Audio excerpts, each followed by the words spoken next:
بسم اللہ الرحمن الرحیم۔ السلام علیکم۔ محمد اور آل محمد صلی اللہ علیہ وآلہ وسلم پر درود پڑھنے کے فضائل اور خواص۔ جب حضور نبی کریم صلی اللہ علیہ وآلہ وسلم سے اس آیت کریمہ ان اللہ و ملائکتہ یصلون علی النبی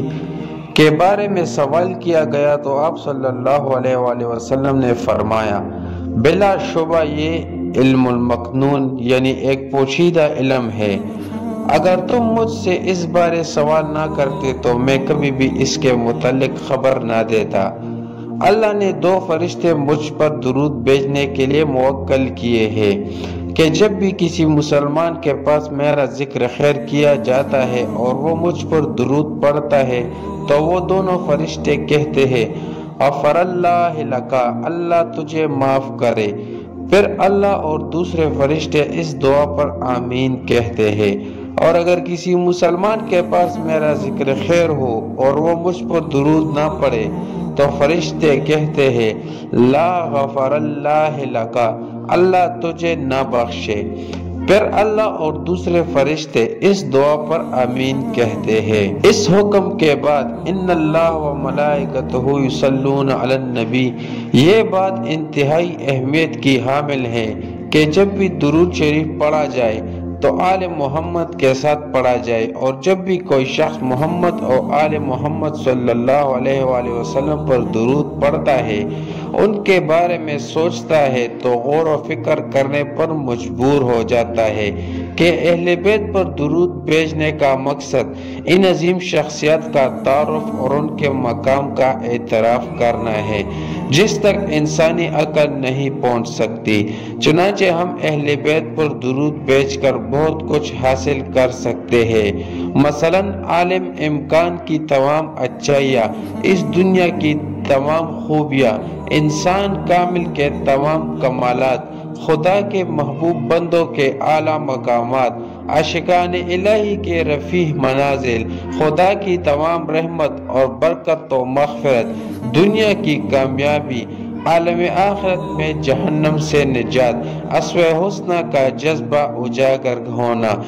دعا کرنے کا سلیقہ اور خالق سے مربوط رہنے کا ذریعہ، دماغ سے منافقت کا خاتمہ، ملائکہ کے استغفار کا حصول، قیامت کے دن اعمال کا وزنی ہونا، پولیس رات سے گزرنے کا نور، نماز کی پابندی کا سبق، اللہ کی حدود کی حفاظت، شرعی احکامات کی بجاآوری کا ذریعہ، حقوق اللہ اور حقوق العباد کی ادائیگی کا ذریعہ، دینی بائی سے محبت و الفت کا ذریعہ، اور ہر قسم کی دینی اور دنیاوی مشکلات کا حل، یہ تمام چیزیں محمد اور آل محمد صلی اللہ علیہ وآلہ وسلم پر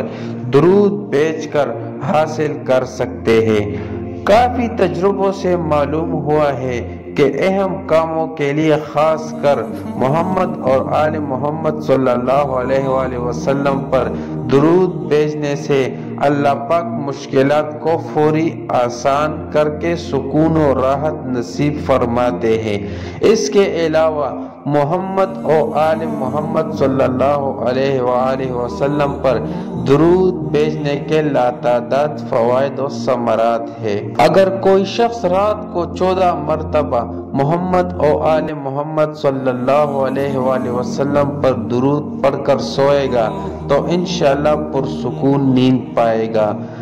اگر کوئی شخص محمد اور آل محمد صلی اللہ علیہ وآلہ وسلم پر 70 مرتبہ درود بھیجے گا تو اللہ تعالیٰ اس کی تمام حاجات کو شرف قبولیت عطا فرمائے گا۔ جو شخص ہر نماز کے بعد محمد اور آل محمد صلی اللہ علیہ وآلہ وسلم پر درود بھیجے گا تو وہ ہمیشہ عزت سے رہے گا، ہر محفل میں مقام و مرتبہ نصیب ہوگا۔ کسی بھی مشکل کے حل کے لیے، تہمتوں سے بچنے کے لیے یا شیطانی وسوسوں سے محفوظ رہنے کے لیے روزانہ ایک تسبیح محمد اور آل محمد صلی اللہ علیہ وآلہ وسلم پر درود پڑھنا بے پناہ فوائد و خصوصیات کا حامل ہے۔ محمد و آل محمد صلی اللہ علیہ وآلہ وسلم پر درود بھیجنے والے کا دل ایمان کے نور سے ہمیشہ منور رہے گا۔ جو شخص صبح کے وقت بیدار ہوتے ہی ایک تسبیح محمد و آل محمد صلی اللہ علیہ وآلہ وسلم پر درود بھیجے گا تو تمام دن حادثات و آفات اور پریشانیوں سے محفوظ رہے گا، اور جو شخص روزانہ 1000 مرتبہ محمد و آل محمد صلی اللہ علیہ وآلہ وسلم پر درود بھیجنے کا معمول بنا لے تو اللہ تعالیٰ اسے ساری دنیا سے بے نیاز کر دے گا۔ رزق کے دروازے اس پر کھول دیے جائیں گے اور کسی موذی مرض میں مبتلا نہ ہوگا۔ اگر کسی کے کان میں درد ہو تو محمد و آل محمد صلی اللہ علیہ وآلہ وسلم پر 5 دفعہ درود پڑھ کر مریض کے کان میں دم کرنے سے انشاءاللہ کان کا درد دور ہو جائے گا۔ اگر کوئی شخص 11 مرتبہ محمد و آل محمد صلی اللہ علیہ وآلہ وسلم پر درود پڑھ کر ہاتھوں پر دم کر کے آنکھوں پر پھیرے گا تو وہ کبھی آنکھ کی بیماری میں مبتلا نہ ہوگا، اور اگر کوئی شخص دوسرا شخص پڑھ کر دم کرے تو بھی انشاءاللہ شفا نصیب ہوگی۔ اگر کوئی شخص ہر جمعرات کو رات عشاء یا تہجد کی نماز کے بعد محمد و آل محمد صلی اللہ علیہ وآلہ وسلم پر درود بھیجے گا اور اس پر ہمیشگی اختیار کرے تو اللہ تعالیٰ اس کے تمام گناہ معاف کر دے گا اور اسے نور ایمان کے ساتھ اس دنیا سے اٹھائے گا اور قبر کے عذاب سے محفوظ رکھے گا۔ اگر کوئی شخص محمد و آل محمد صلی اللہ علیہ وآلہ وسلم پر درود بھیجے اور اس میں یہ الفاظ بڑھا کر بعدد اسمائک الحسنی اللہ کے اچھے ناموں کی تعداد کے برابر پڑھے تو یہ سمجھ لے کہ اس نے اللہ کے ناموں سے بھی تمسک کر لیا ہے اور ان کی برکات بھی اس میں شامل ہوگی، اور وہ ہر قسم کی تکلیف سے محفوظ رہے گا اور اس کی تمام حاجات پوری ہوگی۔ آل محمد صلی اللہ علیہ وآلہ وسلم پر درود پڑا، فقر سے نجات مل گئی۔ ایک شخص فقیر، محتاج و تنگ دست اور صاحب اولاد تھا۔ ایک دن رزق کی تلاش کے لیے گھر سے نکلا، مگر وہ جانتا نہیں تھا کہ اسے کہاں جانا ہے۔ چنانچہ راستے میں اس کا گزر ایک مسجد کے قریب سے ہوا جس میں ایک واعظ منبر پر بیٹھا واعظ کر رہا تھا اور لوگوں کو درود شریف پڑھنے کی ترغیب دے رہا تھا۔ بس وہ فقیر شخص وہی کھڑا ہو کر اس واعظ کی گفتگو سننے لگا جو کہہ رہا تھا کہ محمد اور آل محمد صلی اللہ علیہ وآلہ وسلم پر درود بھیجنے میں کوتاہی نہ کرنا، اس لیے کہ اگر کوئی دولت مند محمد اور آل محمد صلی اللہ علیہ وآلہ وسلم پر درود بھیجتا ہے تو اللہ تعالیٰ اس کے مال میں مزید برکت و اضافہ کرتا ہے، اور اگر کوئی تنگ دست محمد اور آل محمد صلی اللہ علیہ وآلہ وسلم پر درود بھیجتا ہے تو اللہ تعالیٰ اس کے لیے آسمان سے رزق بھیجتا ہے۔ بس یہ بات سن کر وہ فقیر وہاں سے نکلا اور راستے میں چلتے ہوئے درود پڑھنے لگا، یہاں تک کہ اس کا گزر ایک قید خانے سے ہوا تو وہاں اسے ایک پتھر سے ٹوکر لگی۔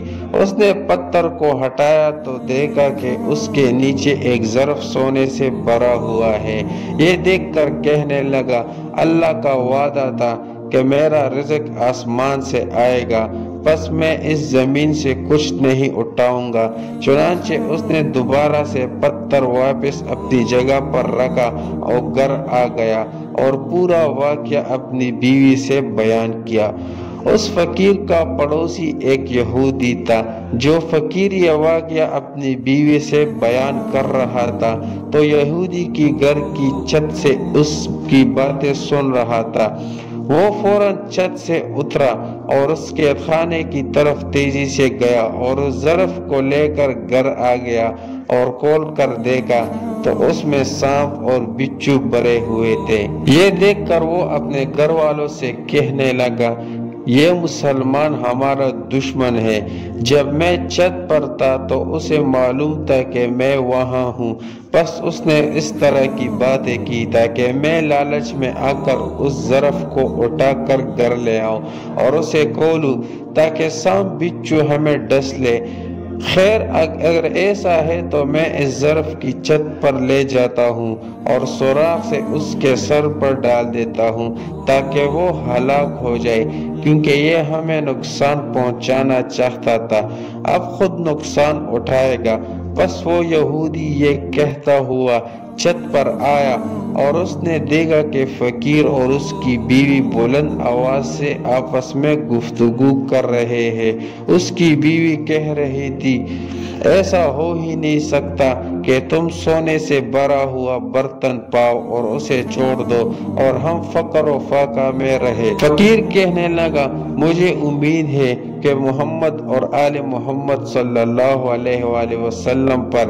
درود پڑھنے کی برکت سے اللہ پاک ہمارا رزق آسمان سے بھیجے گا۔ اتنے میں اس یہودی نے برتن کا منہ کھول کر سوراخ سے فقیر کی جانب کر دیا۔ فقیر نے دیکھا کہ اوپر کچھ گرنے کی آواز آ رہی ہے، سر اٹھایا تو دیکھتا ہے کہ گھر کے سوراخ سے سونا چاندی گر رہے ہیں۔ یہ دیکھ کر وہ خوشی سے محمد اور آل محمد صلی اللہ علیہ وآلہ وسلم پر درود پڑھنے لگا اور سونا چاندی جمع کرنے لگا۔ جب یہودی نے دیکھا کہ اس برتن سے سونا چاندی گرنے کی آواز آ رہی ہے تو اس نے پلٹا اور دوبارہ دیکھا، مگر پھر وہی سانپ بچھو نظر آئے۔ چنانچہ اس نے دوبارہ اس برتن کا منہ نیچے کی جانب کر دیا اور بقیہ بھی نیچے گرا دیا۔ اس وقت یہودی نے سمجھا، کہا، میں ضرور کوئی غیبی راز ہے۔ پھر اس کے ذہن میں آیا کہ یہ واقعہ جناب موسیٰ علیہ السلام کے زمانے کی طرح ہے کہ دریا کا پانی قبطیوں کے لیے خون اور سبتیوں کے لیے پانی تھا، پر اسی وقت اس نے فقیر کو بلایا اور سارا واقعہ کہہ سنایا۔ فقیر نے اللہ کا شکر ادا کیا اور محمد اور آل محمد صلی اللہ علیہ وآلہ وسلم کی برکات سنائی۔ یہ سن کر اس یہودی نے کہا، اپنا ہاتھ بڑھائے، میں مسلمان ہونا چاہتا ہوں، اور یہ محمد اور آل محمد صلی اللہ علیہ وآلہ وسلم پر درود شریف کی برکت سے فقیر دولت مند اور یہودی سعادت مند یعنی مسلمان ہو گیا۔